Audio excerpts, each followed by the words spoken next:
So today what we're going to talk about is the 4 stages of learning. Now this is something that a lot of people don't think about when they're training. You know, you're really kind of focused on teaching your dog to do something and then moving on to the next thing.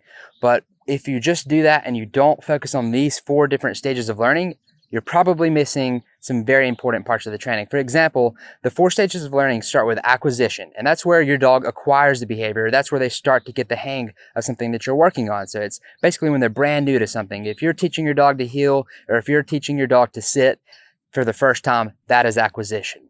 Then the second stage is fluency. Now fluency is when your dog becomes proficient at something, and that's where your dog is doing it very well and very consistently. So your dog's heeling every time you ask them to heel, or they're sitting every time you ask them to sit, or whatever it is, they're doing it very fluently and consistently. Now this is where a lot of people move on too quickly because they miss the last 2 stages of learning. And then if you do that enough, then all of a sudden everything's just not as strong. The foundation that you've built with your dog is not as solid, and you will run into problems with your training. So that's what we want to help you with. And the last 2 stages of learning are generalization and maintenance. So starting with generalization, which is the 3rd stage of learning, is where you take and you essentially reteach what you've already taught your dog in multiple different places.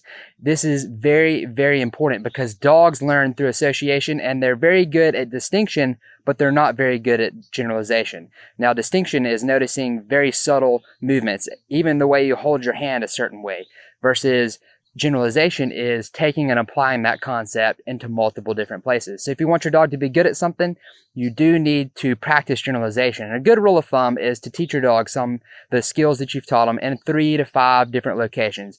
And that can be different terrains, that can be in water, that can be out of water, that can be in thick cover, low cover, that can even include distractions. Wherever you think you'll find yourself hunting, that's probably a good idea to start practicing those scenarios as your dog advances in the training. So that is generalization. You have to generalize your dog for them to be the best. Now, once your dog is generalized, it all boils down to maintenance.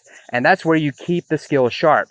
It's kind of like a knife's edge. If you don't keep it sharp, eventually it's going to get dull. So you really want to maintain your dog's skills, and you can revisit them periodically. Or if you feel like your dog is slacking in a certain area of their training, you can go and you can start working on the drills that you worked on to teach them the skill to the level that you want them to be. So that is the 4 stages of learning.